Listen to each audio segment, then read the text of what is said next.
কবরের আযাব কত কঠিন, সইতে আমি পারিব না।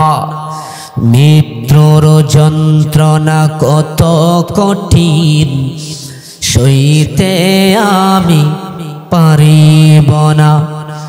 ওগো দয়াময় হে রহিম, চাই যে তোমার শুধু করুণা। মৃত্যুর যন্ত্রণা কত কঠিন, সইতে আমি পারিব না। কবরের আযাব কত কঠিন, সইতে আমি পারিব না। মসজিদের ওই পালকি খানা, আসবে সবার দ্বারে সবার জানা, ঠিক কিনা? মসজিদের ওই পালকি খানা, আসবে সবার দ্বারে সবার জানা। বড়ই পাতার গরম পানি, শেষ গোসল দিবে সব জানা। গোসল শেষে সাদা কাপনে, চির বিদায় দিবে হে মনা। গোসল শেষে সাদা কাপনে, চির বিদায় দিবে হে মনা। কবরের আযাব কত কঠিন, সইতে আমি পারিব না। মুনকার নাকির আসবে যখন, মুনকার নাকির আসবে কিনা কোনো সন্দেহ আছে? সন্দেহ যদি থাকে তাহলে কি ঈমান থাকবে? মুনকার নাকির আসবে কাছে, সওয়াল করিবে পাশে বসে। মুনকার নাকির আসবে কাছে, সওয়াল করিবে পাশে বসে। সেই সওয়ালের সঠিক জবাব আমাকে তুমি ভুলে দিও না। মৃত্যুর যন্ত্রণা কত কঠিন, সইতে আমি পারিব না। কবরের আযাব কত কঠিন, সইতে আমি পারিব না। আধার কবরে আলো ঝেলে, সাপ বিচ্ছু সব দূরে ফেলে।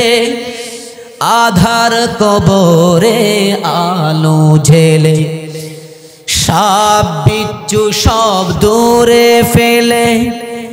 বেহেশত হতে আমার লাগি দিও ফুলের বিছানা। মৃত্যুর যন্ত্রণা কত কঠিন, সইতে আমি পারিব না। সবাই কবরের আযাব কত কঠিন, সইতে আমি পারিব না। কি কবরের আযাব কি সহ্য করা সম্ভব? আওয়াজ দেয়া বলেন। ওয়ামা খালাকাতুল জিন্না ওয়াল ইনসা ইল্লা লিয়াবুদুন। এরা নবীর উম্মতের দল। পৃথিবীর জমিনে আমি আল্লাহ অনেক মাখলুকাত বানাইলাম, তার ভিতরে দুইটা জাতিকে আমি আল্লাহ বানাইলাম শুধুমাত্র আমার ইবাদত বন্দেগী করার জন্য। বলেন যে হুজুর কোন দুই জাতি? আল্লাহ কোরআনের মধ্যে বলেন জিন্না ওয়াল ইনসা, জিন জাতি এবং মানুষ জাতিকে আল্লাহ রাব্বুল আলামিন পৃথিবীর জমিনে বানাইলেন শুধুমাত্র আল্লাহর ইবাদত বন্দেগীর জন্য, ঠিক কিনা? তাহলে এখানে আপনার আমার হায়াত কতটুকু সময় আছে আমরা জানি না, কিন্তু আমাদের স্বপ্নগুলো কিন্তু অনেক বড় বড় স্বপ্ন। আমাদের স্বপ্নগুলো অনেক বড় বড় স্বপ্ন। এমনও তো আমাদের ভিতরে অনেক মানুষ আছে যারা আগামী 10 বছর পরে কি প্ল্যান সেটা এখন থেকে চিন্তা করে, কি নাই? আগামী 5 বছর পরে তার কি প্ল্যানিং সে এখন থেকে চিন্তা করে। তাহলে আপনারা আমার এই স্বপ্ন নিয়ে আমরা বাঁচতে পারি, স্বপ্ন আমরা দেখতে পারি, কিন্তু যখন আপনারা আমার হায়াত নামক জিন্দেগি শেষ হয়ে যাবে তখন আপনি আমি যতই চেষ্টা করে পৃথিবীর জমিনে থাকতে পারবো না। আল্লাহ রাব্বুল আলামিন বলেন, এ দুনিয়ার মানুষ, আমি আল্লাহ তোমাদেরকে অনেক আদর করে বানাইলাম, আমি আল্লাহ বড় মহব্বত করে বানাইলাম। আমি আল্লাহ মানুষ জাতির ভিতরে যত মাখলুকাত আছে তার ভিতরে আল্লাহ রাব্বুল আলামিন মানুষ জাতির শ্রেষ্ঠ জাতি হিসাবে বানাইছেন, ঠিক কিনা? মানুষ জাতির আল্লাহ রাব্বুল আলামিন খুব মহব্বত করে বানাইছেন। আল্লাহ যখন মানুষ জাতিকে যখন আল্লাহ রাব্বুল আলামিন বানাইতে চান, যখন ফেরেশতাদেরকে নিয়ে বসছিলেন, যখন ফেরেশতাদেরকে আল্লাহ রাব্বুল আলামিন বলেছিলেন যে আমি মানুষ জাতি বানানোর জন্য, আদম সন্তান বানানোর জন্য নিয়ত করেছি, ফেরেশতারা কি বলেছিল? ওগো আল্লাহ, আপনি এমন এক জাতি বানানোর জন্য নিয়ত করেছেন যেই জাতি পৃথিবীর জমিনের মধ্যে রক্ত ফাসাদ করবে, ভাই ভাইকে মারবে, ভাই ভাইকে হত্যা করবে, ভাই ভাইয়ের শরীর থেকে রক্ত বাহির করবে। আল্লাহ রাব্বুল আলামিন বলেছিলেন সেটা ক্বালা ইন্নী আ'লামু মা লা তা'লামুন, আমি আল্লাহ যা জানি তোমরা তা জানো না। আমি আল্লাহ জানি তারা পৃথিবীর জমিনে রক্ত ফাসাদ করবে, ভাই ভাইকে মারবে, এক সংসার আরেক সংসারের সঙ্গে যুদ্ধ হবে, মারামারি হবে, এক এলাকা আরেক এলাকার সঙ্গে মারামারি হবে। কিন্তু আমি আল্লাহ তাদের ভিতরে এমন একটা মন মানসিকতা দিয়ে দেব, এই মন মানসিকতাটা হচ্ছে আমি আল্লাহর তাকওয়া, আমি আল্লাহর ভয়। বান্দা গুনাহ করবে, অন্যায় করবে, ঠিক আছে, ভালো কথা, কিন্তু বান্দা এটাও বুঝবে যে আমার গুনাহ হয়েছে, আমার অন্যায় হয়েছে, অপরাধ হয়েছে। বান্দা যদি 60 বছরের জিন্দেগি আর 1 বছরের জিন্দেগিতে বান্দা যদি গুনাহ করতে করতে পাহাড় সমপরিমাণ গুনাহ করে ফেলে, আল্লাহ বলেন যদি বান্দা আমি আল্লাহর পথ চিনে, ইহদিনাস সিরাতাল মুস্তাকিমের পথ চিনে, বান্দা যদি আমি আল্লাহকে আল্লাহ বলে একবার ডাক দেই আর যদি খালেস মনে তওবা করে, আমি আল্লাহ তার অতীতের জিন্দেগির সমস্ত গুনাহ খাতাকে ক্ষমা করে দেব। সমস্ত ফেরেশতারা মুখ সাইলেন্ট হয়ে গেল, মুখ বন্ধ হয়ে গেল। ইবলিস যখন, ইবলিস এমন একজন আলেম যেই ইবলিস 9.5 লক্ষ বছর আল্লাহ রাব্বুল আলামিনের ইবাদত বন্দেগীতে তিনি মগ্ন ছিলেন। সুবহানাল্লাহ। 1 বছর আর 2 বছর আর 1000 বছর না, ইবলিস 9.5 লক্ষ বছর ইবলিস আল্লাহ রাব্বুল আলামিনের পায়ে সেজদা দিয়েছেন। সেজদা দেওয়ার পরেও ইবলিস পথভ্রষ্ট হয়েছেন কিনা? হয়েছেন। তাহলে কিসের কারণে হয়েছেন? অহংকার। আপনার আমার ভিতরে অহংকার রাখা যাবে না, হিংসা বিদ্বেষ রাখা যাবে না। হিংসা আপনার আমার আমল ধ্বংস করে দিবে। যেই যত বড় আলেম হোক না কেন, যেই যত বড় মুআল্লিম হোক না কেন, যেই যত বড় আলেম, ইমাম, হাফেজ, আলেম, মুফতি, মুফাসসির হোক না কেন, যদি কোনো আলেমের ভিতরে, কোনো মানুষের ভিতরে যদি কোনো অহংকার থাকে, কোনো হিংসা বিদ্বেষ থাকে, তাহলে আল্লাহ রাব্বুল আলামিন তার সামান্য হিংসার কারণে তার এত আমল, এত ইলম সবকিছু ধ্বংস করে দেবে। নাউযুবিল্লাহ। তো যেই বিষয়টা আমি বলতেছিলাম, আল্লাহ রাব্বুল আলামিন আমাদেরকে বড় আদর সোহাগ দিয়ে বড় মায়া করে বানাইছেন, কিন্তু আমরা তো আজকে দুনিয়ার রং ঢং নিয়ে এত ব্যস্ত হয়ে গেছি, আমাদের মন মানসিকতা এমন হয়ে গেছে, মনে হয় যে আজরাইল আমাদের সামনে আসবে না, আমরা পৃথিবীর জমিন ছেড়ে দিয়া কবরে যেতে হবে না। আমাদের মন মানসিকতা এরকম হয়ে গেছে। বৃদ্ধ মানুষ দাঁত নাই, দাঁত পড়ে গেছে, সব চুল দাড়ি সাদা হয়ে গেছে, বিছানায় শুয়ে গেছে, তারপরেও দুনিয়া নিয়ে চিন্তা করে, ঠিক কিনা? এমনও মানুষ দেখছি, আমি নিজের চোখে দেখছি, আমার আত্মীয় হই, বিছানায় শুয়ে গেছে, বয়স 100 বছর হবে, তারপরেও দুনিয়া নিয়েই ব্যস্ত। বলে যে আমার একটা সন্তান আছে, ছোট সন্তান, এই সন্তানটা যদি বিয়েটা না দেখে যাইতে পারি তাহলে আমার একটা সুখ দেখে যাবে। আচ্ছা, তার কি এখন এই বিয়ে নিয়ে বাবার কি কোনো সময় ছিল? তার কি এখন এই বিয়ে নিয়ে বাবার সময়? তার তো এখন বিবাহ নিয়ে এত রং ঢং দেখান নিয়ে তার বাবার সময় না। তার তো এখন সময় হচ্ছে যে আখিরাতে কিভাবে যাবে, কি নিয়ে যাবে, কি আমল নিয়ে যাবে, আল্লাহর রাব্বুল আলামিনের দরবারে কি জবাব দিবে? তার তো চিন্তা হওয়া ছিল এটা, কিন্তু সে এখনো দুনিয়া নিয়ে ভাবে। কিন্তু ভাইয়েরা আমার, আপনার আমার পৃথিবীতে চলতে ফিরতে গুনাহ হয়ে যাবে, অন্যায় অপরাধ হয়ে যাবে, কিন্তু অন্যায় অপরাধ হইলেও সাথে সাথে আল্লাহ রাব্বুল আলামিনের দরবারে তওবা করতে হবে। কি করতে হবে ভাই?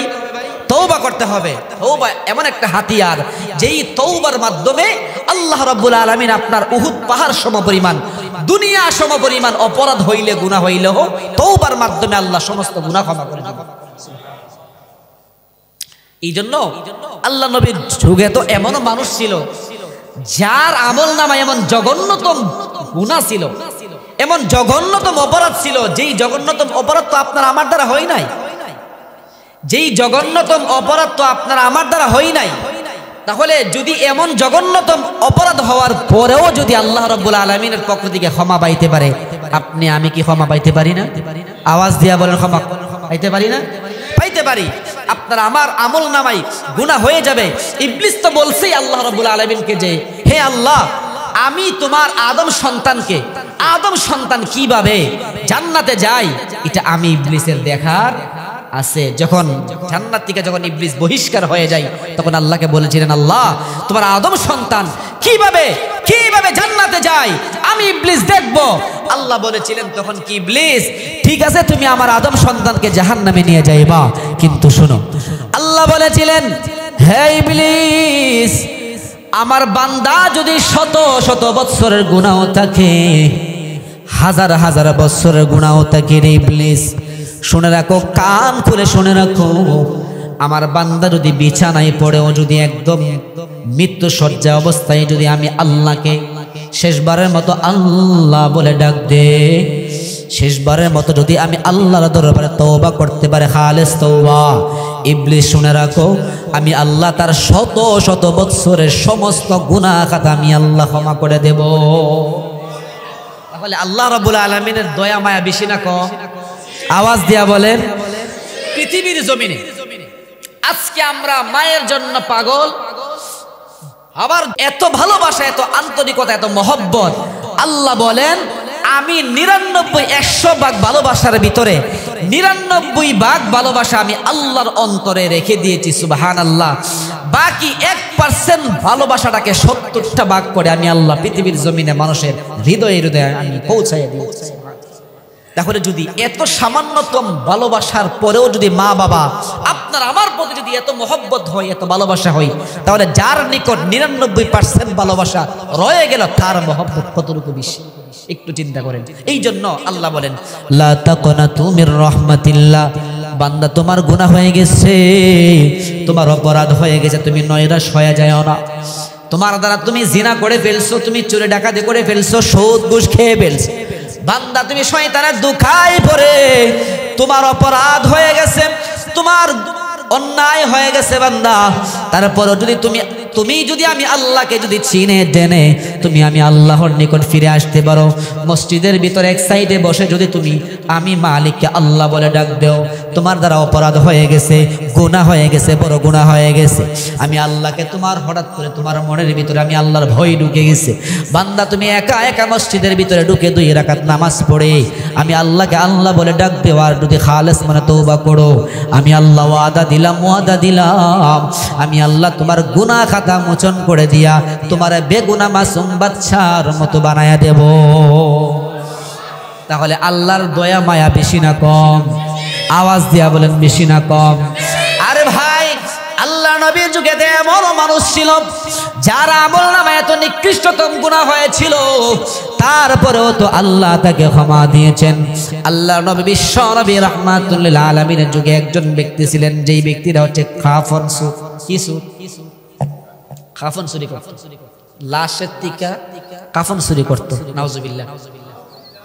ওই রকম অপরাধ তো আমাদের অন্ততপক্ষে আমাদের আচরণে তো হয় নাই, আমাদের মাধ্যমে তো হয় নাই। এরকম জঘন্যতম অপরাধ করার পরেও তো আল্লাহ তাকে ক্ষমা দিয়েছেন, সুবহানাল্লাহ। আল্লাহ নবীর যুগে এমন তো ব্যক্তি ছিল যেই ব্যক্তিরা হচ্ছে মানুষ যখন মৃত্যুবরণ করত, মানুষকে যখন কবরের ভিতরে শোয়াইয়া দিত, মানুষের শরীর থেকে কাফন চুরি করে নিয়ে বাজারে বিক্রি করত। যেই চোর সারা জীবন চুরি করত, হঠাৎ করে একদিন আল্লাহ কিভাবে হেদায়েত দিয়েছেন দেখেন। আল্লাহ রাব্বুল আলামিনের প্রিয় হাবিব বিশ্বনবী রাহমাতুল লিল আলামিন হাদিসের মধ্যে বলেন, ওই ব্যক্তি দীর্ঘ বছর পর্যন্ত মানুষের কাফন চুরি করত, সেটাকে নিয়ে বাড়িতে ধুইয়া ইস্তারি করে আয়রন করে বাজারে নিয়ে বিক্রি করত। ফুজি সারা ব্যবসা, ফুজি সারা, ফুজি আছে এটা, ফুজি সারা ব্যবসা নাকি? ফুজি আপনারা বুঝেননি, আমার আঞ্চলিক ভাষায় বললাম, ফুজি সারা ব্যবসা। কেমন নিকৃষ্ট ছিলেন দেখেন, তারপরেও আল্লাহ তাকে ক্ষমা করে দিয়েছেন, সুবহানাল্লাহ। ওই ব্যক্তি যখন দীর্ঘ বছর পর্যন্ত মানুষের কাফন চুরি করত, আল্লাহর নবী বিশ্বনবী রাহমাতুল লিল আলামিনের হাদিসের মধ্যে আসছে, হঠাৎ ওই যুবকের ওই অঞ্চলের এলাকার একজন মহিলা, একজন নারী, অল্প বয়সের মহিলা, মেয়ে, যুবতী মেয়ে পৃথিবীর জমিন থেকে বিদায় নিয়ে গেল। ওই যুবতী মেয়ের তার যখন কাফন দাফন হয়ে গেল, রাত্রের নিশীতে ওই চোর সে ওই মহিলার কাফন চুরি করার জন্য সে কবরের ভিতরে ঢুকতেছে, সে ঢুকতেছে। ঢুকার পর সে যখন ওই মহিলার ওই সুন্দরী রমণী, গভীর মনোযোগ সহকারে শোনেন, মানুষ কিভাবে তওবার মাধ্যমে আল্লাহ রাব্বুল আলামিন কিভাবে ক্ষমা করে দেন। এত জঘন্য অপরাধ হওয়ার পরও আল্লাহ তাকে নয়নাশ করে নাই, তাকে ফিরায় দেয় নাই। আল্লাহর দরবার বড় মায়া দরবার, আল্লাহর মায়া বড় মায়া বেশি। আল্লাহ নবী বলেন, ওই ব্যক্তি যখন ওই মহিলা যখন কাফন চুরি করার জন্য যখন সে হাত বাড়াইল, সে যখন ওই সুন্দরী রমণী মেয়ে, অল্প বয়সের মেয়ে, ওই রমণীর শরীর থেকে যখন কাফন যখন সে সরাইল, পুরাটা সরানোর পর ওই ব্যক্তি সে দেখলো তাকায়া, সে বলে, আমি এমন সুন্দর রমণী নারী আমি আমার জন্মের পরে কখনো দেখি না। সে এই মহিলাকে দেখার পরে তার ভিতরে ইবলিসের ধোঁকা ঢুকে গেছে। তাহলে বোঝা গেল সাহাবীদের যুগেও ইবলিসের ধোঁকা ছিল, সাহাবীদের যুগেও ছিল। সাহাবীদেরকে ইবলিস ধোঁকা দিয়েছেন, আর আমরা তো সাহাবী না, আমরা তো হচ্ছে গুনাহগার বান্দা। ইবলিস আমাদেরকে ধোঁকা দিবে, আমাদের মাধ্যমে গুনাহ হবে, এটাই স্বাভাবিক, ঠিক কিনা? ওই যুবক ডাক দিয়ে বলে, আমি যখন রমণীর কাফনটা যখন আমি তার শরীর থেকে সরাইলাম, সরানোর পরে আমি তার শরীরটা দেখার পর আমি মনে মনে ভাবতে লাগলাম, এমন সুন্দরী রমণী আমি আর কখনো জীবনে দেখি নাই। তার ভিতরে ইবলিস ধোঁকা দিয়ে দিল। কি নিকৃষ্টতম ধোঁকা দিয়েছে, গভীর মনোযোগ সহকারে শুনেন। ইবলিস তাকে ধোঁকা দিয়েছে, ওরে যুবক, জীবনভর শুধুমাত্র মানুষের কাফন চুরি করলি, কিন্তু আজকে তোর সামনে যেই রমণী শুয়ে আছে, যেই মহিলাটা লাশ হয়ে শুয়ে আছে, এমন সুন্দর রমণী তুই আর জীবনও দেখোস নাই, তুই আর সারা জীবনে দেখবেও না। আজকে তোর মনের খাহেশ এই মেয়ের সঙ্গে তুই মিটাইয়া নে। চিল্লায়া বলেন নাউজুবিল্লাহ। ইবলিস দিছে না ধোঁকা? ইবলিস ধোঁকা দিছে না? আওয়াজ দেয়া বলেন, ইবলিস ধোঁকা দিছে। ওই মহিলার সঙ্গে ওই যুবক, সে মহিলার সঙ্গে জিনা করলো, নাউজুবিল্লাহ। লাশের সঙ্গে জিনা করলো। ওই মহিলার সঙ্গে যুবক জিনা করার পর সে যখন কাফন চুরি করে যখন উপর দিকে যখন সে উঠে যাবে, সে বলতেছে, কে যেন একটা আওয়াজ দিয়ে আমাকে ডাক দিয়ে বলল, ওরে যুবক, আমার কি অপরাধ ছিল, কি গুনাহ ছিল রে, কি অপরাধ ছিল রে? আমার মা বাবা আমার বড় ভালোবাসা আমার শরীরটারে পাক পবিত্র বানায়া দিয়া, আমার শরীরটারে গোসল করাইয়া দিয়া, আমার শরীরটারে পাক পবিত্র বানাইয়া 3.5 হাত মাটির নিচে শোয়া দিয়ে গেল। তুই কেন রে আজকে আমার শরীরটারে অপবিত্র বানায়া দিলি? তোর সঙ্গে আমার কিসের শত্রুতা ছিল? আমি তোর কি এমন ক্ষতি করেছিলাম? কেন আজকে আমার শরীরটারে অপবিত্র বানায় দিলে? কেন আজকে তুই আমার সঙ্গে এমন জঘন্য অপরাধ করলি, এমন জঘন্যতম অপরাধ করলি? এইভাবে যখন আওয়াজ পাইল, যুবকরে কিভাবে আল্লাহ রাব্বুল আলামিন হেদায়েত দিয়েছেন। ওমরে ফারুক আল্লাহ নবী বিশ্ব নবী রাহমাতুল লিল আলামিনের সার্জন খলিফা, তার ভিতরে হচ্ছে দ্বিতীয় খলিফা ওমরে ফারুক রাদিয়াল্লাহু তাআলা। ওমরে ফারুক বাড়ি থেকে বের হয়ে গেলেন, আল্লাহ নবীর নিকট যাবেন, দরবারে যাবেন। ওমরে ফারুক বের হয়ে ওই যুবকের সঙ্গে সাক্ষাৎ। ওই যুবক দেখে একদম চক্ষু দিয়ে সে অশ্রু জড়াইতেছে, টলমল করে পানি ফেলতেছে, একদম চিল্লা চিল্লি হাও মাও শুরু করে দিয়েছে। ওমরে ফারুক রাদিয়াল্লাহু তাআলা আনহুর সঙ্গে ওই ব্যক্তির সাক্ষাৎ হওয়ার পর ওমরকে ডাক দিয়ে বলে, ও গর্দ জাহানের খলিফা ওমর, ও ওমর আমার ভাই, আমি এমন গুনাহ করে ফেলছি, এমন অপরাধ করে ফেলছি, আমার মতো জঘন্যতম অপরাধ আর কেউ করে নাই, আমার মতো নিকৃষ্ট আর কেউ নাই, আমার দ্বারা এত বড় জঘন্য অপরাধ হয়ে গেছে, আল্লাহ আমাকে ক্ষমা করবে না, ক্ষমা করবে না। তার চোখের পানি দেখে ওমরে ফারুকের চোখ দিয়ে পানি পড়তেছে। আমাদের সমাজে দেখবেন এমন কিছু মানুষ আছে, তাদের দুঃখ কষ্ট দেখলে নিজের চোখ দিয়ে পানি আসে, কি আসেনি? ওনার এই যুবকের চোখ দিয়ে পানি এমন ভাবে পানি ফেলতেছে, আর সে এমন ভাবে হাউমাউ করে চিল্লা চিল্লি শুরু করছে। ওমর ফারুক বলেন, আমি আমার চোখের পানি আর ধরে রাখতে পারি নাই। ওমর ফারুক রাদিয়াল্লাহু তাআলা আনহু দৌড়াইয়া বিশ্বনবীর দরবারে হাজির। লাব্বাইকা ইয়া নবী আল্লাহ, ওগো আল্লাহ নবী, আজকে আমি এমন একজন ব্যক্তির সঙ্গে সাক্ষাৎ হয়েছিল, এই ব্যক্তিরা চক্ষু দিয়ে এমন ভাবে পানি জড়াইতেছে, আমি আমার ইতিপূর্বে এমন ভাবে কান্না করতে কোনো মানুষ দেখি নাই, এইভাবে কান্না করতে। আল্লাহ নবী ডাক দিয়ে বলে, ওরে ওমর, এই ব্যক্তির কি অপরাধ, কি অন্যায় অপরাধ আমাকে বলো, কেন সে কান্না করতেছে? ওমর ফারুক রাদিয়াল্লাহু তাআলা আনহু বলে, ইয়া রাসূলুল্লাহ, ইয়া হাবিবাল্লাহ, সেই ব্যক্তি কোন কারণে কান্না করতেছে আমাকে বলে না, আমি জানি না। আল্লাহ নবী ডাক দিয়ে বলে, ওরে ওমর,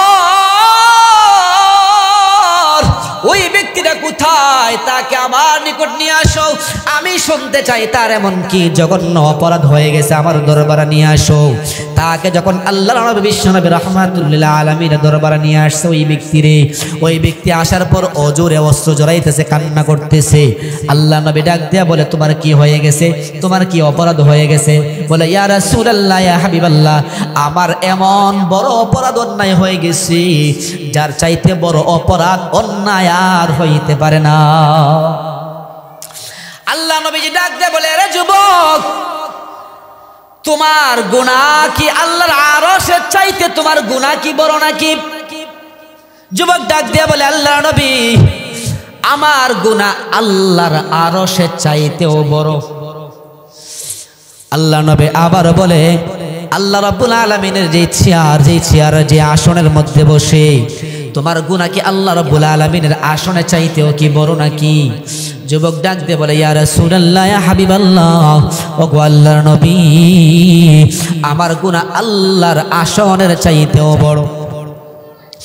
এইভাবে প্রশ্ন করার পর আল্লাহ নবী বিশ্ব নবী রাহমাতুল লিল আলামিন ডাক দিয়ে বলে, রে আমার উম্মত, রে সাহাবী, এবার খুলে বলো তোমার দ্বারা কি অপরাধ হয়ে গেছে, কি গুনাহ হয়ে গেছে?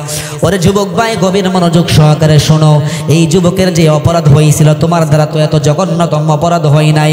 ওই যুবকের যেই বড় অপরাধ হয়েছে, গুনাহ হয়েছে, তোমার আমল নামায় তো এত বড় গুনাহ হয় নাই। যুবক, গভীর মনোযোগ সহকারে শোনো। তুমি একটা মেয়ের সঙ্গে তোমার জিনা হয়ে গেছে, তোমার লাইফে ভুলবশত তুমি জিনা করে ফেলছো, কিন্তু না না না, তুমি নৈরাশ হয়ে যাও না, নৈরাশ হয়ে যায় না।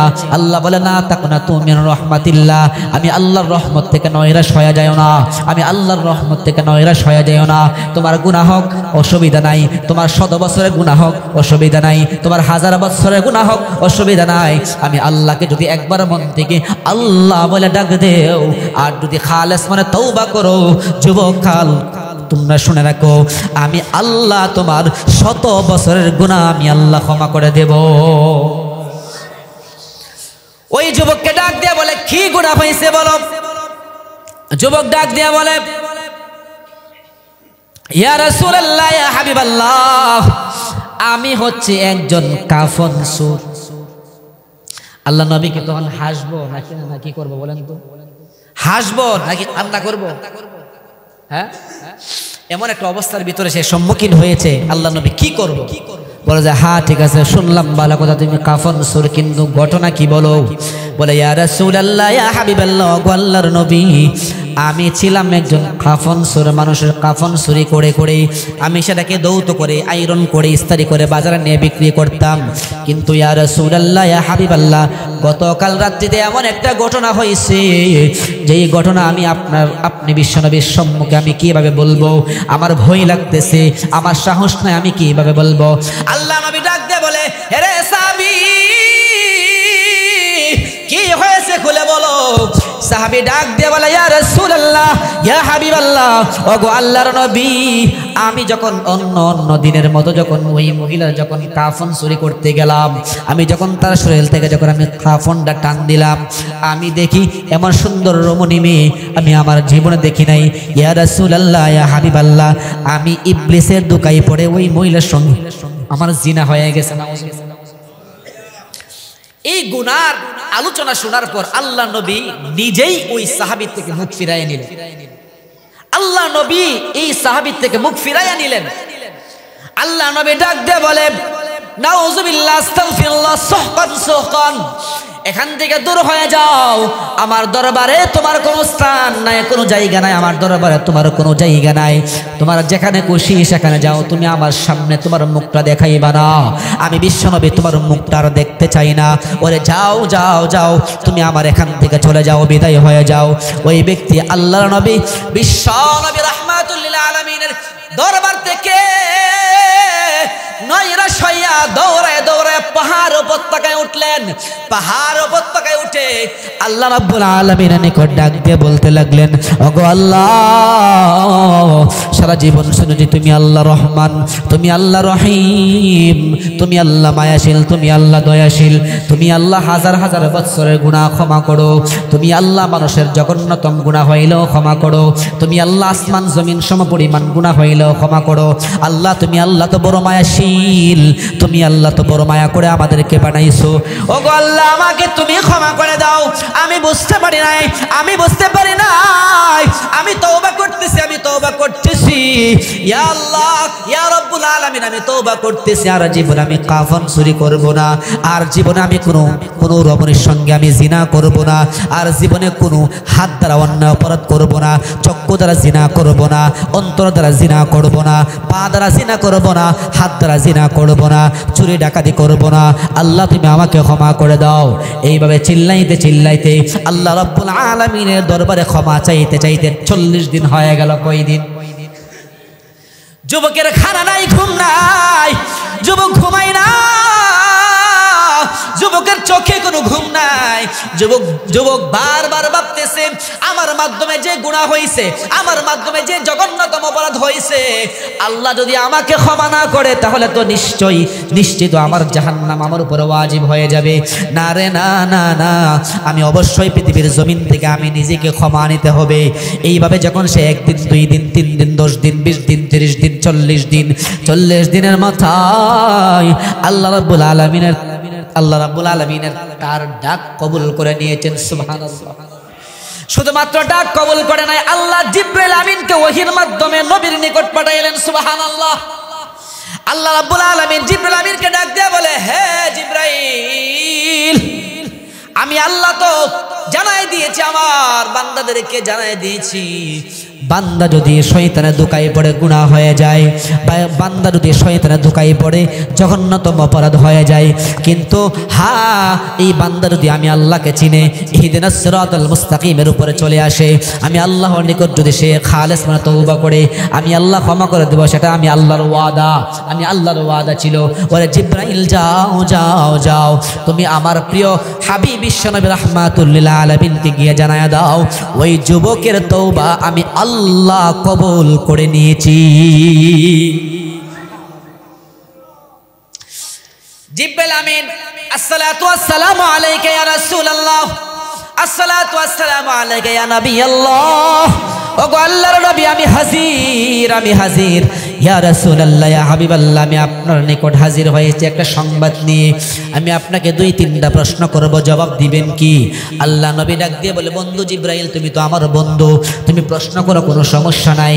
জিব্রাইল আমিন সর্বপ্রথম প্রশ্ন করে, ইয়া আল্লাহর নবী, আপনি আমার সর্বপ্রথম প্রশ্নের জবাব দেন, এই আসমান এবং জমিনের মালিক কে? আওয়াজ দিয়া বলেন, কে? আসমান এবং জমিনের মালিক আল্লাহ। আল্লাহ নবী ডাক দিয়ে বলে, হে জিব্রাইল, আসমান এবং জমিনের মালিক নিশ্চয় আল্লাহ, কোনো সন্দেহ নাই। দ্বিতীয় প্রশ্ন ডাক দিয়ে বলে, ইয়া রাসূলুল্লাহ, ইয়া হাবিবাল্লাহ, আল্লাহর নবী, আসমান এবং জমিনের ভিতরে যত সৃষ্টি আছে সমস্ত সৃষ্টির স্রষ্টা কে? আল্লাহ নবী যে ডাক দিয়ে বলে, হে আমার বন্ধু, হে জিব্রাইল, আমি সহ পৃথিবীর জমিনে যত মাখলুকাত আছে, যত সৃষ্টি আছে, সমস্ত সৃষ্টির স্রষ্টা হচ্ছেন আমার আল্লাহ। 3 নাম্বার প্রশ্ন, হে জিব্রাইল, আল্লাহ রাব্বুল আলামিনের ক্ষমা, গুনাহ বড় নাকি ক্ষমা বড়? গুনাহ বড় নাকি ক্ষমা বড়? আল্লাহর নবী বিশ্ব নবী রাহমাতুল লিল আলামিন ডাক দিয়ে বলে, ওরে জিব্রাইল, কোনো সন্দেহ নাই, কোনো সন্দেহ নাই, গুনাহ যত বড়ই হোক না কেন, গুনাহ যত বড়ই হোক না কেন, গুনাহ চাইতে আমার রব আল্লাহর রহমত আর দয়া হাজার হাজার গুণে বেশি। এই প্রশ্নের উত্তর শোনার পর জিব্রাইল আমিনের এই প্রশ্নের উত্তর শোনার পর জিব্রাইল আমিনের এগুলার উত্তর দেওয়ার পর জিব্রাইল আমিন ডাক দিয়ে বলে, ওগো আল্লাহর নবী, আপনার নিকট আজ থেকে 40 দিন আগে একজন যুবক আসছিল, যেই যুবক একজন লাশ মহিলার সঙ্গে জিনা করছে। আল্লাহর নবী ডাক দিয়ে বলে, হ্যাঁ, এই ব্যক্তি আসছিল, কিন্তু আমি তাকে আমার দরবারে তাকে থাকতে দেই নাই, তাকে আমি তাড়াই দিয়েছি। জিব্রাইল আমিন ডাক দিয়ে বলে, ওগো আল্লাহর নবী, আল্লাহ রাব্বুল আলামিন ওই যুবকের চোখের পানি কবুল করে নিয়েছে, আর ওই যুবকের অতীতের সমস্ত গুনাহ খাতা আল্লাহ ক্ষমা করে দিয়েছে। তাহলে ক্ষমা চাইলে আল্লাহ ক্ষমা দেনি? আওয়াজ দেয়া বলে, ক্ষমা দেনি? ক্ষমা দেনে ওয়ালা কে? রহমত দেনে ওয়ালা কে? রিজিক দেনে ওয়ালা কে? আমাদের হায়াত এবং জীবনের মালিক কে? এই গোটা দুনিয়া আসমান এবং জমিনের মালিক কে? আমাদের সমস্ত কিছুর মালিক কে? আমার সমস্ত শরীর, হাত পা, আমার পুরা দেহর মালিক কে? এখন যদি আপনি আমি যদি বলি, হুজুর, এটা তো হচ্ছে আল্লাহ নবীর যুগের ঘটনা, আল্লাহ নবীর যুগের মানুষদের ঈমান শক্ত ছিল, কিন্তু এই যুগের মানুষের ঈমান তো তত শক্ত না। আসলে কি বিষয় এরকম কি আমরা যদি চাই সাহাবীদের মতো ঈমানদারে ফাঁকাফুক্ত বানাইতাম, কি সম্ভব না? আওয়াজ দিয়ে বলেন, সম্ভব কিনা? সাহাবীরা আল্লাহ নবীকে যেইভাবে ভালোবাসছেন, তাদের সমপরিমাণ সম্ভব না হইলেও আমরা কি খালেজ দিলে আমরা কি আল্লাহ নবীর আশিক হওয়া কি সম্ভব না? অবশ্যই সম্ভব। এখন যদি বলেন যে ওগো যে হুজুর, আগের যুগে তো আল্লাহ নবীর যুগে তো এরকম ছিল, ওদের তো মন মানসিকতা ভালো ছিল, ওদের ঈমান শক্ত ছিল, ওদের ঈমান প্রখর ছিল, কিন্তু এই যুগের মানুষের তো ঈমান প্রখর না। তাহলে এইবার আসুন, এই যুগের মানুষেরও ঈমান প্রখর আছে, এই যুগের মানুষদের ভিতরে তাকওয়া, আল্লাহর ভয় আছে। আল্লাহর নবী বিশ্বনবী রাহমাতুল লিল আলামিন, আল্লাহ নবী বিশ্বনবী রাহমাতুল লিল আলামিনের প্রিয় সাহাবী আবু হুরায়রা রাদিয়াল্লাহু তাআলা আনহু বলেন, কিলা ইয়া রাসূলুল্লাহ, আল্লাহ নবীকে প্রশ্ন করা হইলে, মান আকরামুন নাস, মানুষদের মধ্যে সর্বসম্মানিত কে? ক্বাল আত্তাহুম, আল্লাহ নবীজি ডাক দিয়ে বলে, তোমাদের মধ্যে যার ভিতর সবচাইতে আল্লাহর ভয় বেশি, সেই ব্যক্তি আল্লাহ রাব্বুল আলামিনের নিকট সবচাইতে দামি।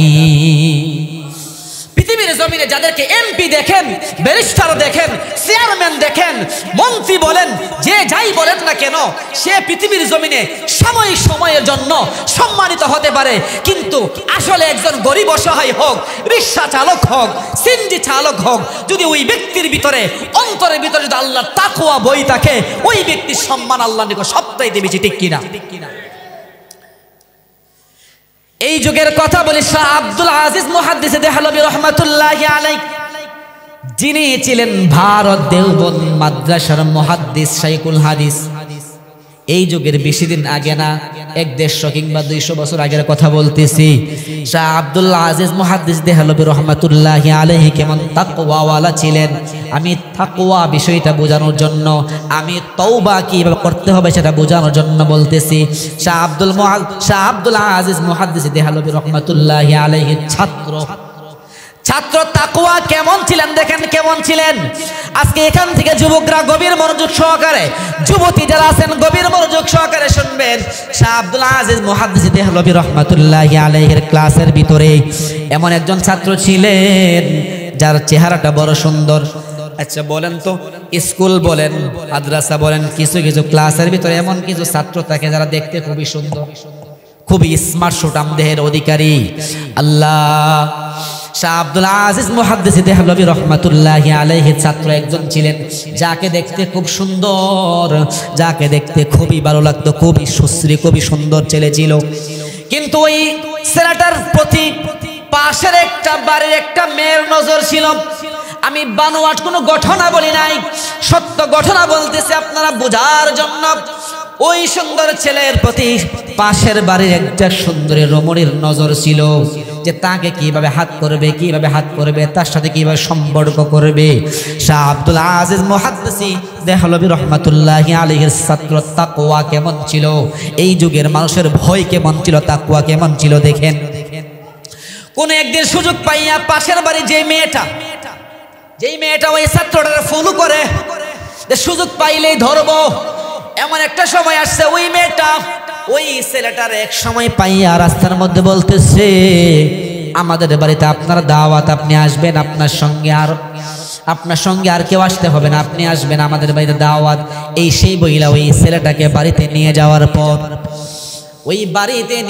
পর মেয়েটা ছেলেটাকে ঘরের ভিতরে ঢুকাইয়া দরওয়াজা বন্ধ করে দিয়েছে। দরওয়াজা বন্ধ হয়ে দেওয়ার পর ছেলেটা আশ্চর্য হয়ে গেছে, বাড়িতে তো কোনো মানুষ নাই, কোনো মহিলা নাই, ওই মেয়ের মা নাই, বাবা নাই, দাদা নাই, দাদি নাই, কেউ নাই। ঘটনা কি, আমাকে ঢুকাইয়া দরওয়াজা বন্ধ করে দিয়েছে। উদ্দেশ্য তো ভালো না, উদ্দেশ্য ভালো না, তার ভিতরে অবশ্যই শয়তানের উদ্দেশ্য আছে। দরওয়াজা বন্ধ করে ডাক দিয়া বলে, আমি তোমার নিকট যা চাই সব দিতে হবে। বলে যে কি চাও? বলে একজন স্ত্রী একজন স্বামীর নিকট যা যা চাই তুমি আমাকে তাই দিতে হবে। নাউজুবিল্লাহ। দেখেন এই যুগের ছাত্র, একজন ছাত্র তাকওয়া কেমন দেখেন, একজন ছাত্র মাদ্রাসার ছাত্রর ভিতরে অন্তরের ভিতরে আল্লাহর ভয় কেমন দেখেন, তাকওয়া কেমন দেখেন।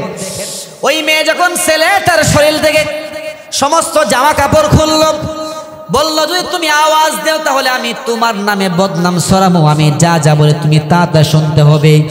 ওই ছেলেকে যখন শরীর থেকে জামা কাপড় খুলে মেয়েটা শয়তানের ধোঁকায় পড়ে গেছে। কিন্তু একটা ছাত্র, ছোট ছাত্র, তার ভিতরে কেমন তাকওয়া দেখেন, কেমন তাকওয়া। সে একটা সময় যখন দেখতেছে যে না এখন গুনাহ হয়ে যাবে, জিনা হয়ে যাবে, সে একটা বেশকি ধরলো, সে একটা ভঙ্গিমা ধরলো।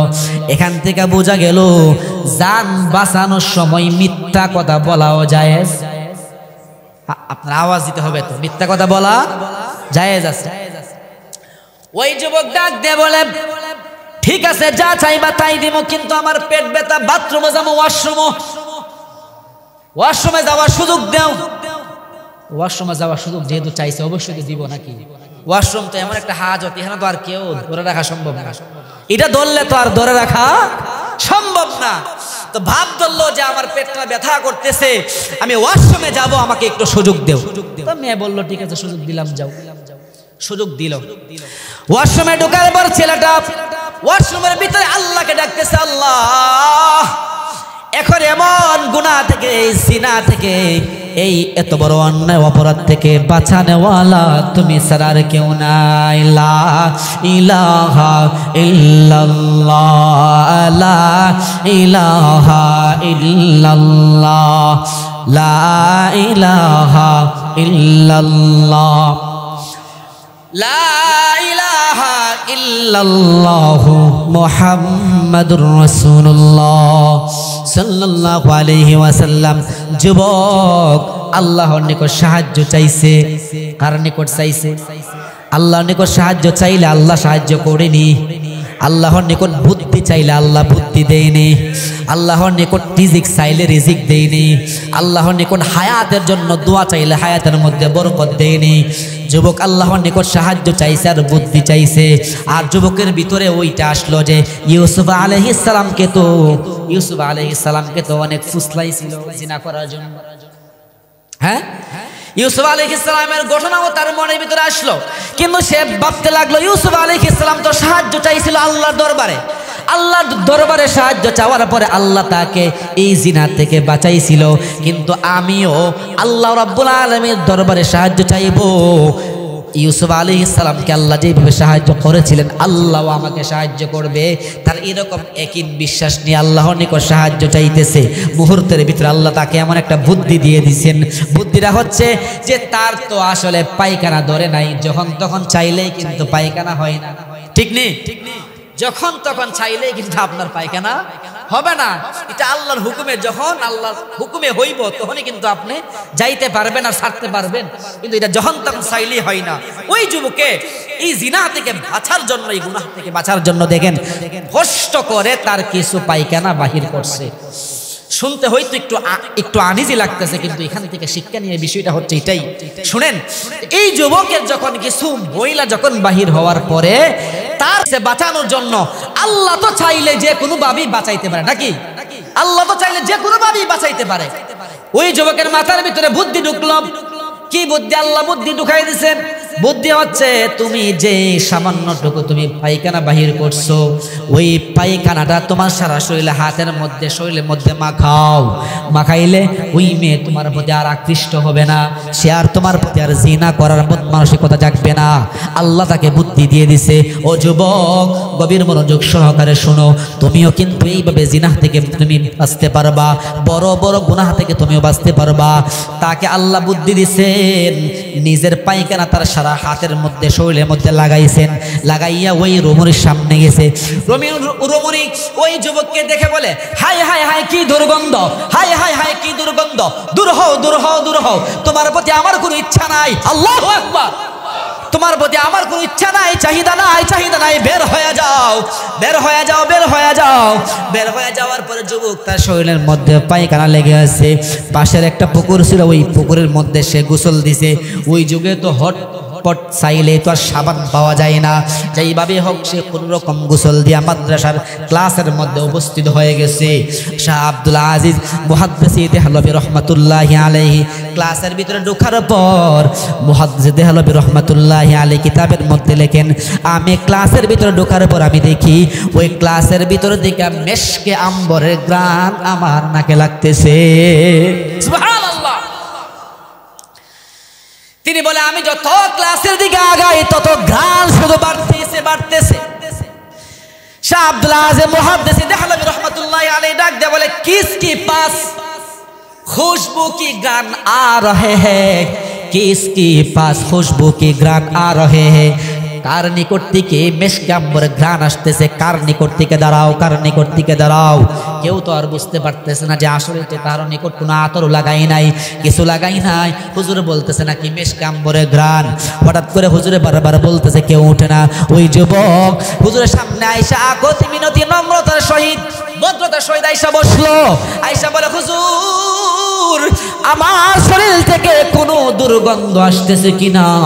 হুজুর ডাক দিয়ে বলে, ওরে না রে, না না না, তুমি যখন আমার সামনের দিকে অগ্রসর হইতেছিলা, তুমি যত যত অগ্রসর হইতেছিলা, তোমার শরীর থেকে তত তত পরিমাণ মেশকে আম্বরের ঘ্রাণ আমার নাকে লাগতেছিল। এই যুবকের কেমন ভয় ছিল আল্লাহর প্রতি। দেখেন, আপনি আমি যদি এমন একটা সুযোগ পাই তাহলে কি হাতছাড়া হইব? আওয়াজ দিয়ে বলেন। যদি এমন একটা সুন্দরী একটা রূপসী যদি আপনাকে আমাকে যদি কোনো রুমের ভিতরে নিয়ে যায়, যদি সে স্বেচ্ছায় বলে যে আজকে আমি নিজেকে তোমার জন্য উৎসর্গ করে দিলাম, এমন কোন যুবক আছে যে এই সুযোগ হাতছাড়া করব? আওয়াজ দিয়ে বলেন। তাহলে বোঝা গেল আল্লাহর তাকওয়া নাই, আল্লাহর ভয় নাই। এই জন্য ভাইরা আমার, এই বিষয়গুলো বলার উদ্দেশ্য হচ্ছে যে আল্লাহর তাকওয়া সর্বদাই রাখতে হবে, আল্লাহর ভয় সর্বদাই রাখতে হবে। আল্লাহর ভয় রাখলে দুনিয়াতেও সাকসেসফুল, আখিরাতেও সাকসেসফুল।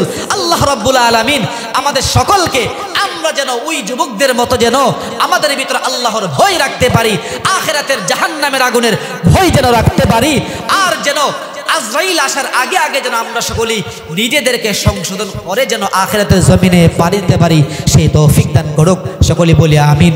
ওয়া আখিরু দাওয়ানা আলহামদুলিল্লাহি রাব্বিল আলামিন।